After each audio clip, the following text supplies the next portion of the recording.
Mukhang eto na yung dream bird ko. Jackpot! Siya si Idol Madla, nakakahanga, may mga hawak, gandang linyada. Ika'y inspirasyon kung bakit hanggang ngayon ako'y palaging kumakarera. Kung kailan nagparis na itong ating kalawang birds dito, saka naman naglugon itong ating barako. Ayan o, medyo naglugon siya. So malapit na mapisa ang itlog niyan. Ang problema, ang ulo niya, ayan o, may lugon-lugon pa. Pero mukhang hindi na tumuloy dahil wala na ako nakikita mga balahibo dito sa baba. Ayan, pasintabi sa mga kumakain. So yung dalawang kalawang natin. Isa lang ang may similya, yung isa dyan peki na. Saan ba? Pakita ko sa inyo. Para makita nyo, ayun. Peki yung isa dyan. Pero yung isa, tunay. So hindi ko lang sure kung similya pa niya yon, pero similya naman niya siguro yun dahil wala naman tayo ibang pinares pa dito. So sana kalawang din ang kulay ng unang anak ulit nila ngayong second clutch. Third clutch niya ata to kung daw nagkakamali kasi first clutch, di ba? Nategi, ta second clutch, tagumpay. So pinares ko na yung sa kabila, nasa labas. So yan ang ating unang kalawang line dyan. Eto, umitlog na ka, so hindi inupuan. Etong sila Batman, saka si Angelo White. Ayan, hindi natuloy yung unang breed natin dito dahil hindi nga nilukuban. Ewan ko dito, ba't di nila nilukuban? Baka hindi nila type. Yung una nilang naging itlog. Ayan, baka na-stress kasi nilipat ko ng pwesto eh. Pinagpapalit-palit kasi natin yan. Ito yung isang puti naman natin dito. Ayan, babaklasin ko na rin to pero papipisa na natin yung last clutch nila. Kasi nalimliman na rin eh. Sayang na rin yung bumilang na araw. Kaya papapisa ko na. Ito yung Imbrek Mariano, cross dun sa puti. Ayan, yan yung ating binread. To lilipat ko niyan to, baling puti na to. Nanay yan ito eh. Ayan, ni Angelo White. No? So pwede ko silang pagparisin para makabuo pa ng panibagong off color. Ayan, ito yung speedbird natin dito, isa lang ang anak. Ayan. So sa mga naghahanap ng speedbird, ito tama-tama to, young bird oh. Bali, lockbreed speedbird tong dalawa na to. Isa lang ang anak, napakaganda. Dito naman ang ating off color. Di pa naging red gristle oh, sayang. So pinagparis ko lang tong gristle na to saka itong pula para sana magkaroon tayo ng red gristle ka. So lumabas gristle saka red check. Yan ang naging anak. Ayan. Pero okay lang yan, maganda na rin. Pero be-break ko na yan. No, papahinga na natin sila dahil parang kailangan magpahinga nitong babae eh, no? So lilipat natin ng pairing yan. Baka dito ko na pares yan kay Papa P. Then yung first Tiger Grizzle pairing naman natin. Ito malaki na, pang sing-sing na rin eh.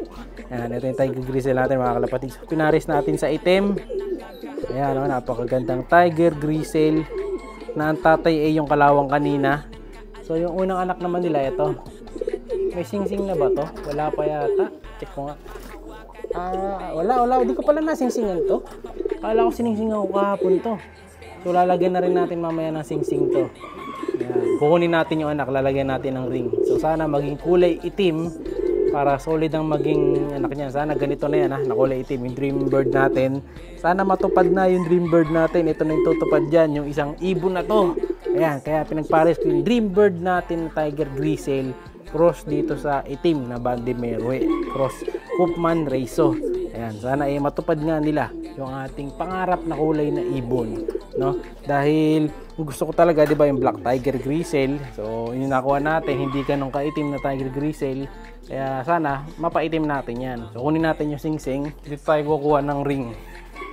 Yan. Kung ginagamit natin ito yung PHA Yung club ring ko kasi nasuot ko na kahapon, yung iba, dalawa na lang. So, paglalaanan ko tong dalawa na to sa Japan, no? So, ito yung ating ring. Ito, tabi natin to. Yan. So, bali yung sing-sing, lalagyan natin ng mantika sa gitna para madulas. Ito. Mantika tayo dyan. Papatakan natin. So, ito yung mga kailanganin natin. Siyempre, yung ating mantika with omega 3. Tapos, itong bagwis ng kalapating lugon. So, lalagyan natin yung ring. Papatakan natin sa loob ng konti yan. Tapos, ano lang natin yan. Ikutan natin ng gano'n yan para kumalat yung mantika sa loob. Pag may mantika na, ready to suot na to sa warrior. Ito na lang dalawa kailangan natin. Saka isang basahan. Ito, yung papatungan ng ibon. Kunin natin para masingsingan natin na maayos yung ibon natin na young bird. Tapos baba natin dyan. Siyempre dahil kukunin na natin yung mga anak nila, sulitin na natin. Kumuha na ako dito ng ideal pills. Tapos etong pula saka puti. So tatlo susubo natin sa inakay para healthy siya. Kasama nung singsing. Paglagyan natin ng singsing, susubuan na kagad natin. Yan, kunin natin yung young bird. Baba natin ito. Young birds, torbuin muna natin. Ayan. Hindi ko madalas kinukuha yung mga anak kasi dahil minsan nai-stress.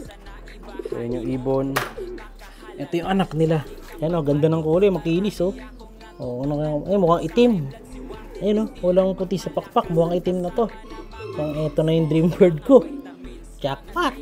So lagyan natin ng singsing ngayon. Subuan na natin muna ito. Subuan na natin. Itong ideal. Isa-isa lang. Ganun lang, huwag niyong persahin. Kailangan na lang, chill lang sa pagsubo. Isa-isa lang. Pag niluwa, subo lang ulit. Oops. Yun o, okay naman. So, subo. Oops. Kaya naman lulo niya, malaki na to. Maliit pa nga dito. Nasusubuan ito pa kaya. Ngayon, lagyan natin ng ring. Ito, lalagyan natin ng ring sa paa. Ayan, so ayan yung paa niya. Ayan, susuot nyo lang yung ring na gano'n, mga kalapatid. Ayan, pag nasuot nyo na yung ring, okay na no. Papasok na yan. Pag napasok nyo na yung ring, ganyan na itsura nyan. Ayan. So, may ring na siya. Ayan, ang bilis lang. Tayo nilalagay natin sa kanan na paa. Ayan, depende. Tapos baliktad nga lagay ko dito, dapat pabaliktad dyan. Ewan ko ba't naging ganyan. Porba ko, di ko napansin. So, sumuka pa ng konti. Pero okay lang yan. Okay, yung ibon natin. Balik na natin. Mukhang itim to. Solid oh. Ganda. Kinis ng anak. Tuyong-tuyo. Kaya sigurado ko magiging ano to. Healthy bird. Ngayon balik na natin sa nanay niya. Gagalit na yung tatay niya yung susubo dyan eh. Okay, pasok ka na tol. Ayan. Pasok na yan. Okay. So maganda na ang kondisyon niya ngayon. Tapos yung iba, check ko na rin kung meron pa tayong masisingsingan na iba mga ibon dito. Ito break na din to. Yung dalawa na to pinakita ko yata kahapon to. Break na yan. Tatanggalin na natin yung hen. Siguro bukas pag di na umuulan. Kasi malamig eh. Baka ma-stress, magkasakit dahil nga hindi maganda panahon. Kaya hindi muna natin agad babaklasin. Bukas siguro wala na yung ulan. Mapapadala ko na rin yung ending bird natin. Ito, yung ending bird kasi dito. Para dito. Ang malas nga dahil nga maulan din. Ito nangyari sa mga young bird natin. Dahil sa pag ulan-ulan, ayan yung dalawa natin, nagkaroon ng kulutong. Ayun o, pambihira. Nasayang ang young bird ko dito. Kita nyo yung isa o. Pinupog ng bulutong ang muka. Yung ilong niya, patong-patong yung bulutong. Tapos meron pa sa mata. Ayan o, na-reject tuloy. O, kanino na lang kaya to? Hindi, joke lang. So, panlalaban natin yan. Matatanggal din naman yung bulutong. Sa mga nagchat-chat ko, anong gamot dyan, walang gamot dyan. Kung saan naman gagaling yan. Basta maintain nyo lang yung magandang kondisyon nila. Siya'y kalapatistang napakagaling na kinakilala.